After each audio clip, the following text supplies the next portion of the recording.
Okay, it says we are live. Hi, I'm Nancy Sheed of Sheed Communications, and I am thrilled. I'm tickled. I'm pleased. I'm already smiling because I've had some pre-interview chats with my guest today, Devin Rossiter.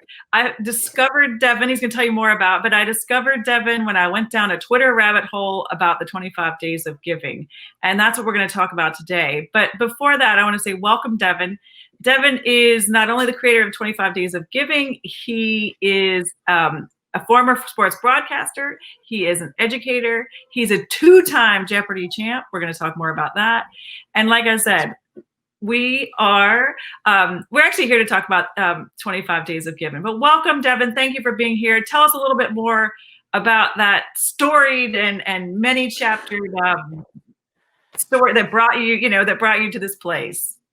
Thanks, Nancy. First of all, for having me on the forum. I always appreciate the opportunity to share anything I'm doing or working on, and whatever that might be at that time. I think you covered a lot of ground in a really concise period of time there. Excellent job. So I'm originally from New York. I was a native of Staten Island. I went to college at Northeastern University to study sports broadcasting. That's what I wanted to do. I fell asleep in Staten Island, listened into the New York Mets and the Rangers every night. Formative years. The Rangers winning the Stanley Cup in '94 was a big moment. And I love those opportunities to get to a place where people can't be and share that experience with them through media. So that's something I was always passionate about. And being in Boston, especially the time that I was there for sports, 2000 to 2005. That was an incredible time to get into sports in the right place at the right time. You had the Patriots with their big breakouts as a dynasty. You had the Red Sox winning the World Series in 2004, breaking that big curse with Babe Ruth, and being there for a lot of those moments really made the world a lot smaller. And I appreciated the fact that all of this became very, very real. As they were dreams for me growing up. So when I graduated, the first chance I took to be in media was here in Bakersfield, California, for minor league hockey. Just a reminder, it gets to be about 110 degrees here during the summertime, so you don't expect hockey to really take hold. But they've really built a vibrant hockey culture here. So I got to be the media director and broadcaster for the team. That was your job. Sorry, that was your job out of college? First job out of school, 23 years old. Okay, there's hope for you college grads out there. Listen to Devin. Be like Devin. Build those networks. Northeastern in particular is a great broadcasting program. There are countless professionals that come from just the student radio station alone.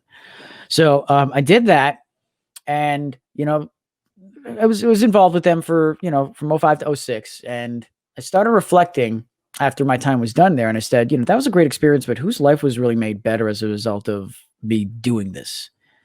And I really thought about that for a while. And the only answer I could come up with was me. And so when I started looking around for a career shift, and then I started working, as a courtside statistician for the NBA Developmental League for a few years after that. I did some other things bouncing around. I did advertising sales for local TV. I did truck rental for a rental company.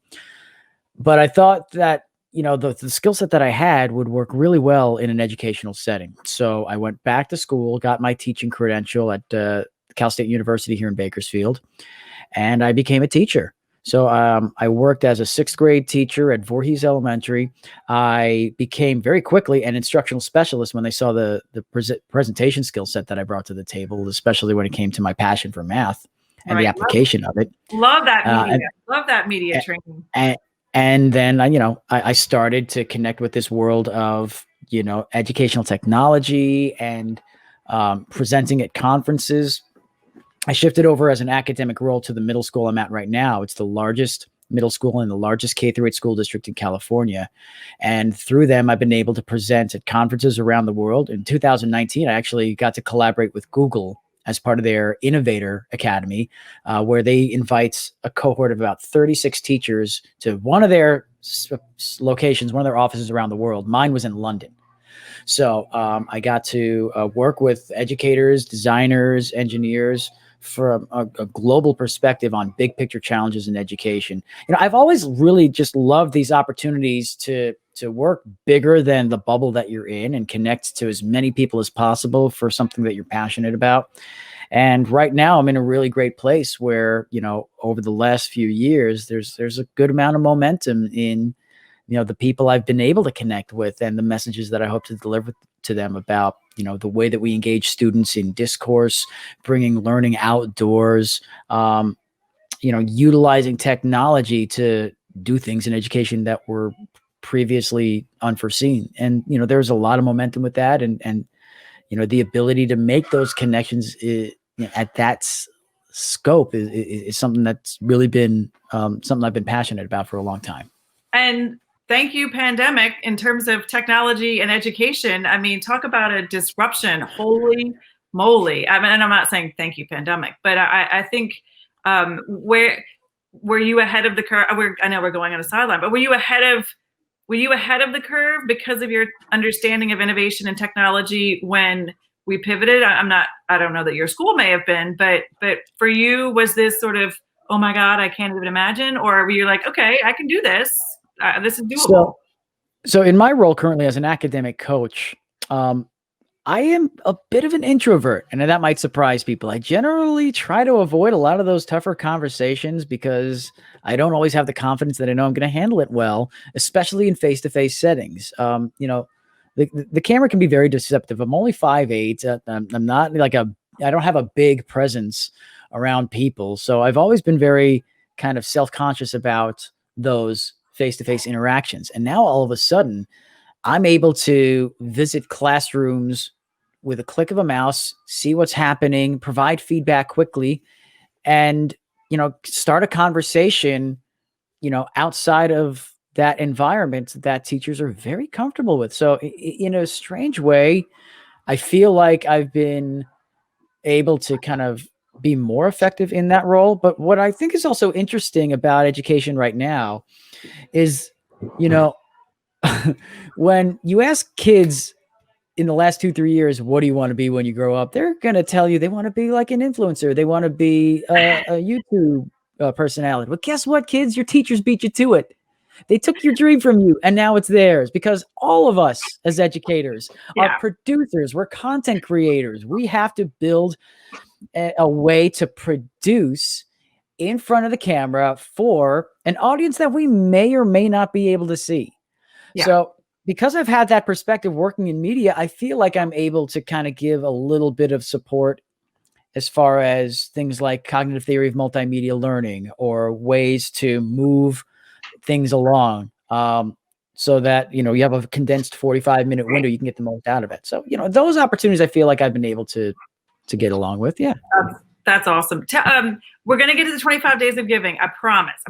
But we alluded to that you're a 2-time Jeopardy champ as well in your bio.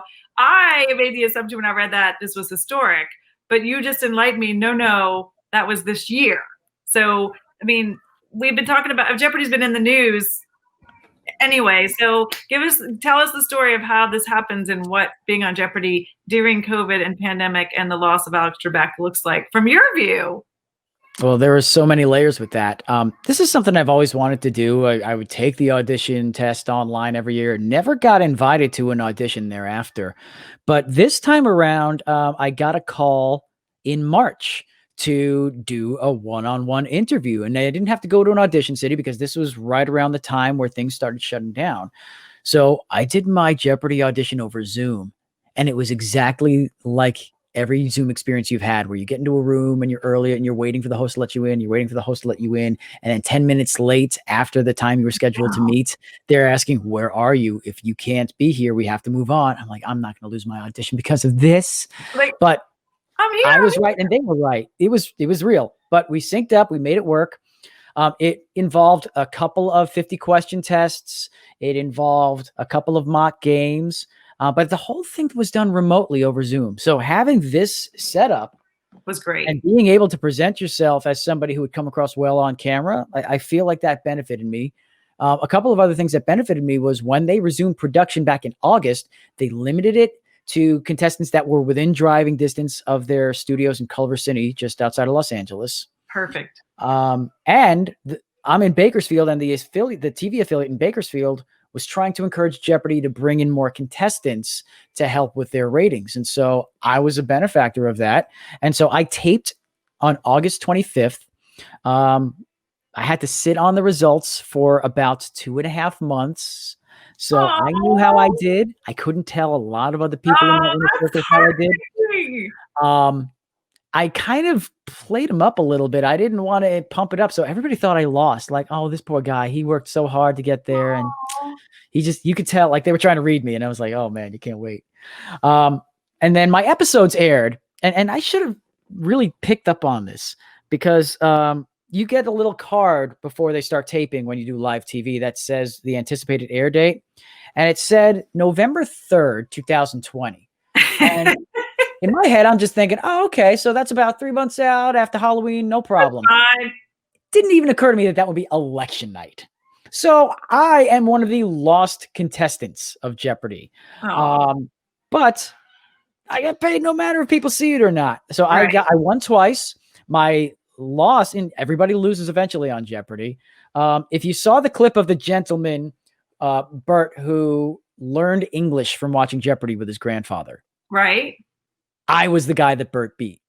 Okay. So I was the other end of that really heartwarming moment. I was happy for him. I was like, good for you, man. Congratulations. It didn't even occur to me that I just lost. Right. But, it was surreal. So you have all of these factors coming in place. You had COVID. There was no audience.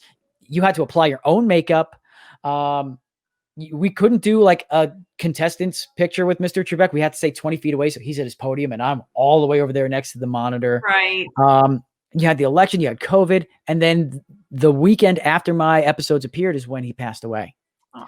So, to have all of that come through, and now this media whirlwind, it was really surreal. And I'm just really fortunate to have that experience. And a lot of times when you experience a dream, there's something off about it. It's not quite what it lives up. This was everything that you would expect it to be. You hear the music in the studio, you see the big board in front of you. Alex is just a warm gentleman, as you would have hoped he would have been. And so I'm really fortunate that I got to have that moments during this time. Oh, well, thank you for sharing your story. It's probably as close as I'm ever going to get to Jeopardy. So I feel like I'm, one connection removed from the Jeopardy experience. So how lucky and fortunate for you. If anybody's just joining us, I'm Nancy Sheed of Sheed Communications, and I'm excited to be here with Devin Rossiter, who is, as we've heard, an educator. He is also a two-time Jeopardy champ. And the reason we're here to talk to him today is I discovered Devin as the creator of the, hashtag 25 Days of Giving. So before we talk about why I created, I think we should start with just kind of explaining, if you don't mind, Devin, sort of what is the 25 Days of Giving? What does it sort of look like? And then we'll get back to sort of what brought you to creating it, if you don't mind. This is a big time of year where I feel like we're all inundated with a lot of companies showing just how much they care and really driving home the point, how much they give. And a lot of them become these campaigns that are driven by philanthropy. It's a great form of marketing, but a lot of times, you don't really get to see the impacts that they have, and they're very impersonal to you as a consumer. Like, if the whole point is to connect you with a brand, that's great. But, we're led to believe that this is a season of giving, and yet the structures to do so are a lot of times just kind of imposed upon us, or they don't really feel all that real. So what the 25 Days of Giving does is every year I build a 25-day calendar from December 1st to December 25th. And each day has one act of either generosity, charity, or kindness that you yourself can enact and share with the world. And it doesn't have to be a big, generous, splashy donation you make. It can be something as simple as, give 5 random followers on your social media a compliment. These could be people you haven't interacted with or connected with in a very long time. In the past, it could have been something like give a present to your rideshare driver. Right. Like somebody's in your Uber and you give them a poinsettia and a cookie basket. Man, that person's going to feel great about that. It could be making a donation. Today's was being the first donor to a teacher on Donors Choose who has never had something funded before. Nice. It could be a big tip for a restaurant server. Something small that you can do to make a connection every day. And what's fascinating is by the time you get towards that 25th day, you now have this entire slate of experiences and personal impacts that you've been able to make on the lives of other people around you, either within your circle or outside of that, of your comfort zone. And so it's just a fulfilling, activity that I have been doing for a few years now that, I love being able to share with more and more people each year. And because of my experiences, not just with Google last year, but with Jeopardy this year, because there are more eyes on what I do, Right. The impact of that has been greater than it's ever been. And it's a wonderful feeling. I love that ripple effect. So just in case anybody's listening or as they're listening, where, and I'll put the links in, but where do they find your calendar, Devin? I found it on Twitter by using hashtag 25 days of giving, but is there a more direct place to go to find it? There is. I mean, Twitter is the main way to go. I have it in my bio. So if you find me at Devin Rossiter, look at my profile, it's there. But there is also a bit.ly where you can download it quickly. That's bit.ly/25 days 2020.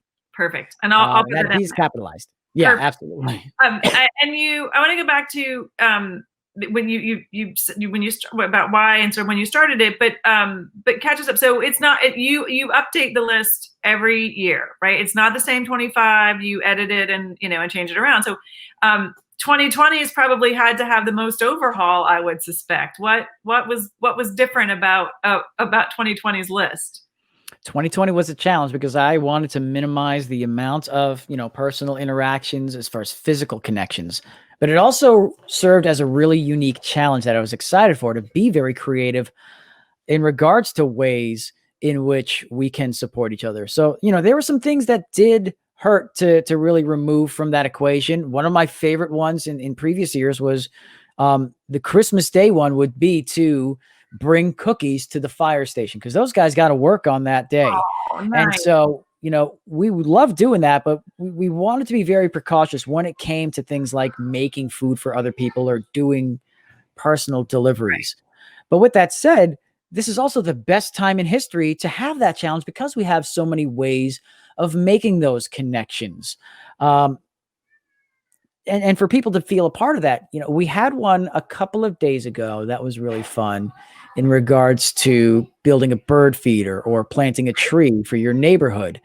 In the past, we've done bird feeders, but we wanted to make sure that what we did had an impact. So we ran a poll on Twitter to see how we should go about that. And, Right. One of the options was to just buy a tree and, put it in our front yard, or we could foster a tree and donate it to a local park, or we could donate to the National Forest Foundation. So there are a lot of different ways that, I wanted to see how people could interact. And what I found was, even though people had their different votes from me, they ended up doing that themselves. So whichever they voted for, that was the one that they felt most inspired to go about. A lot of the tools that are out there, a lot of the platforms, things like Donors Choose that people might be familiar with, but never really had a reason to, other than maybe they knew a teacher, to connect with, strangers or, random people that maybe you overlook. Something simple like, leave a really nice note for your mail carrier. People who have had a really hard year. Yeah. Use a delivery service like a DoorDash or a Grubhub to send a meal to an essential worker. There are so many creative ways to show gratitude and appreciation through giving that, maybe a couple of years ago were inaccessible, but because of the urgency for us to kind of continue in, a progressive way as far as the way that we're used to, and the companies that have gotten very creative with the tools that have been created, it provided a wonderful opportunity, if for nothing else, to build upon the connection that we have and make new ones in new ways. And for a lot of people, it puts them out of that comfort zone. Yeah. And I think I told you this, but so my journey to discover you was that same it's different this year. It's December. We aren't doing the things we had planned, looking for connections. And my story was going to be, let's make Giving Tuesday go across the whole month.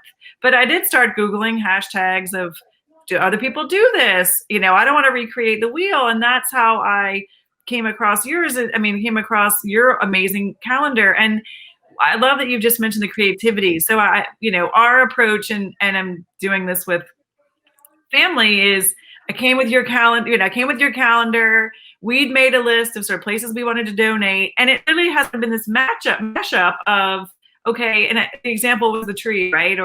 So we didn't do either one of those, but we had our local nature center on the list, right? So, so we found creative ways to at least use but in the same way, my son couldn't wait to go to McDonald's and, leave a cup of coffee for the person behind him. So I thank you for putting the action, and I think some structure around it that's been helpful and made it even more, engaging for us.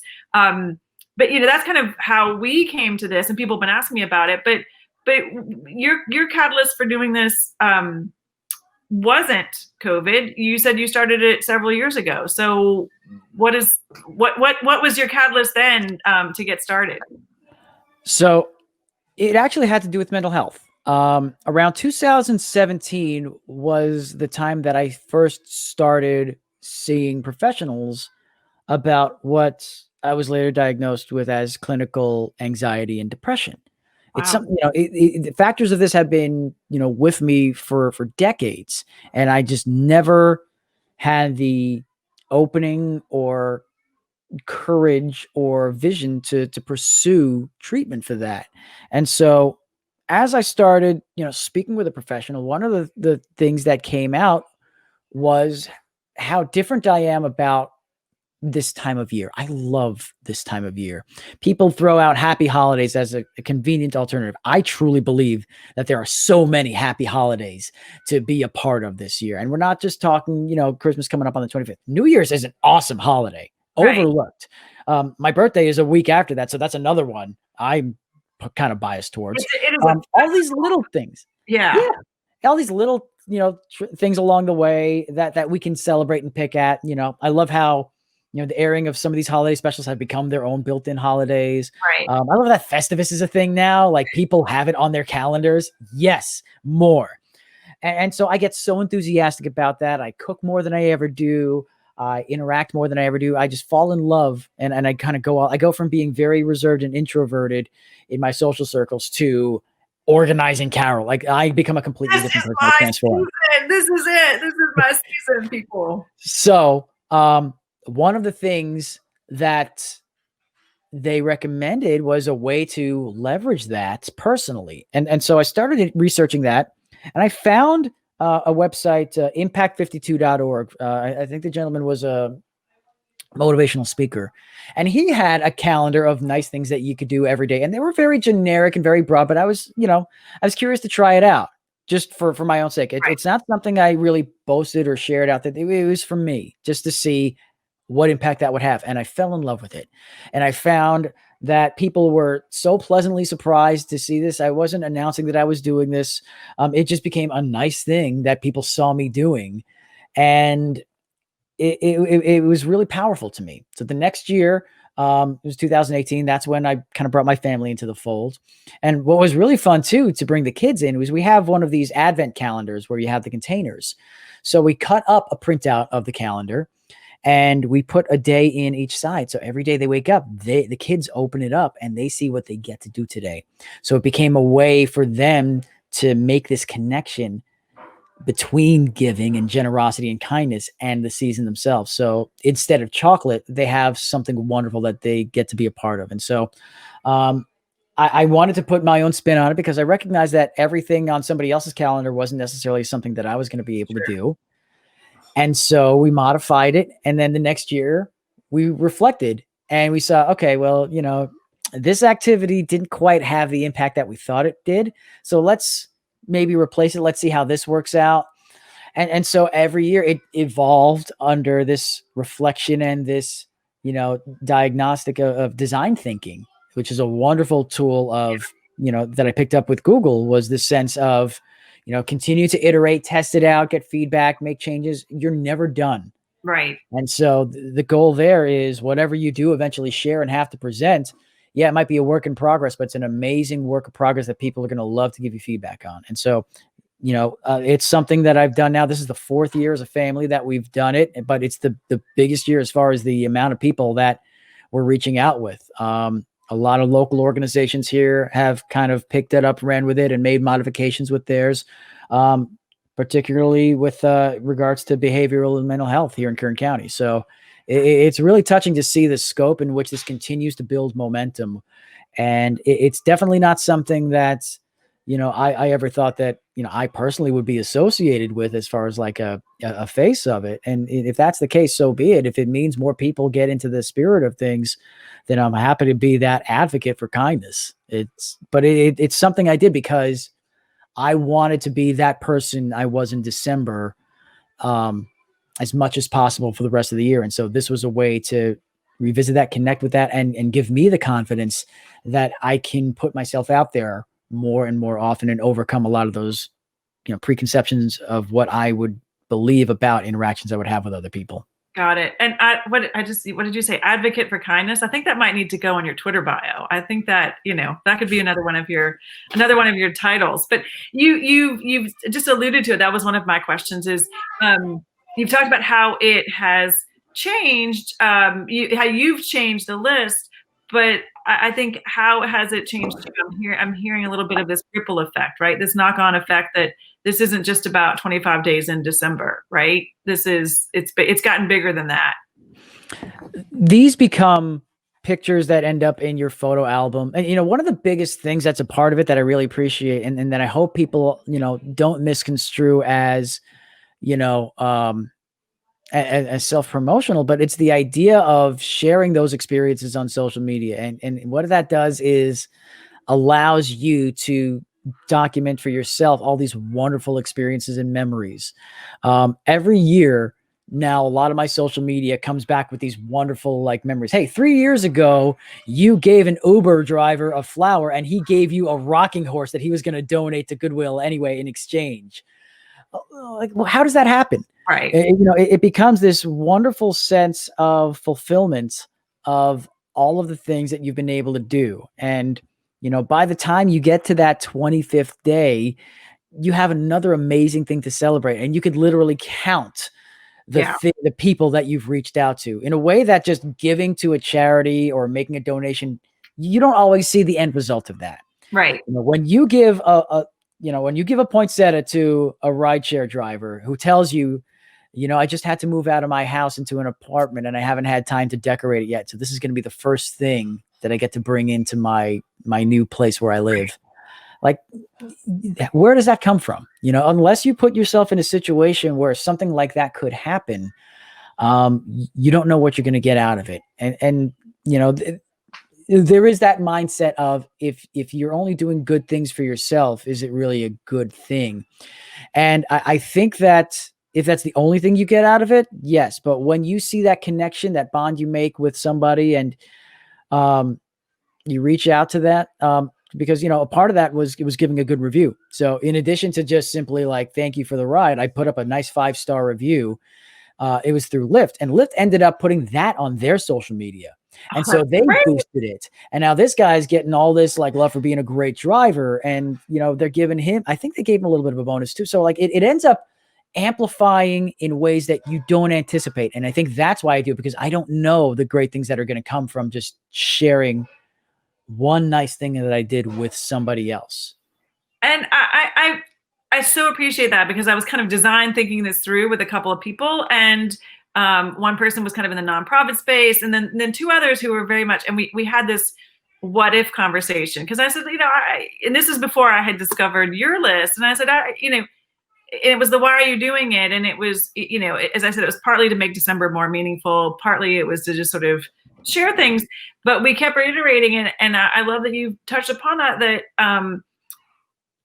not wanting it to be about, look at me, I'm doing great things, but the sharing of goodness, I think it was, and not for me, but it was the you know, and I'm not explaining it very well, but that kind of engagement that was coming from this. And I think that's also why I love finding your list that takes it beyond just, maybe sharing resources or physical gifts, like the connections that it's making, the connections it's just making in our house and these conversations, right? Like hearing from, my son in college, why he's interested in maybe even giving to a couple of these organizations because he learned about them, so just in our own house, it's been a powerful experience.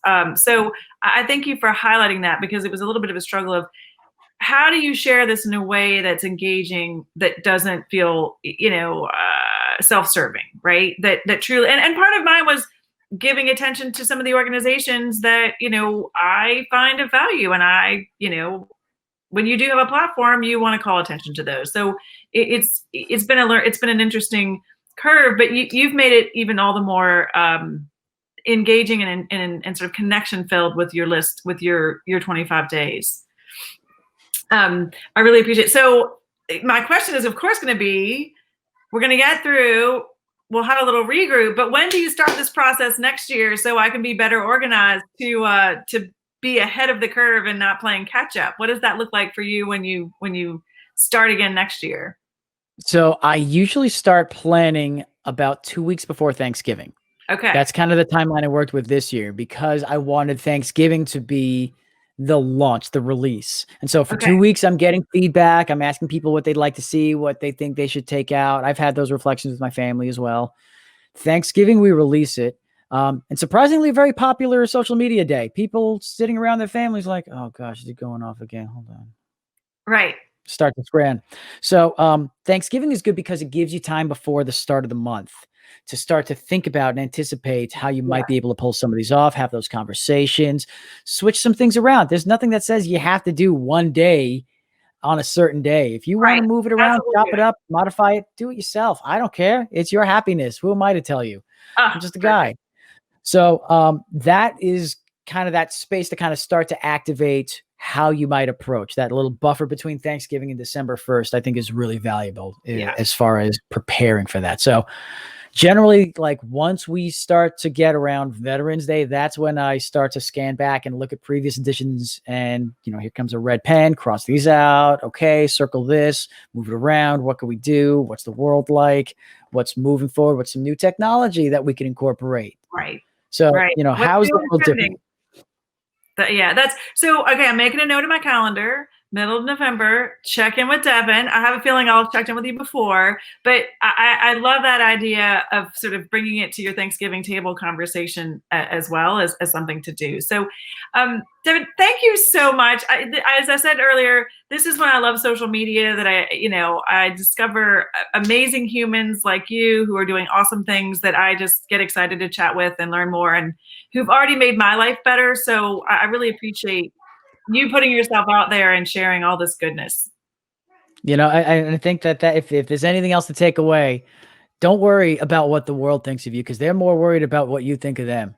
And what I think of anybody who gives this a shot is you have already shown that you have such a big vision for how you see your place in this world and what impact you can have. And don't be afraid to make an impact, because those impacts will last way longer than the action itself. So, the worst thing you could say is, I don't know if this is the right decision to make, to try this, or like, if you're stuck between trying it and not trying it, don't worry about making the right choice. Make a choice and just make it the right choice. What a great note to end on. Thank you so much. I really appreciate your time. You've made the world a better place, most certainly. And I'll put lots of links of where people can find you and how they can engage, because I think this is going to be definitely an annual tradition in our house. So thank you, Devin. We're happy to share it. Thank you so much for the time, Nancy. Take care.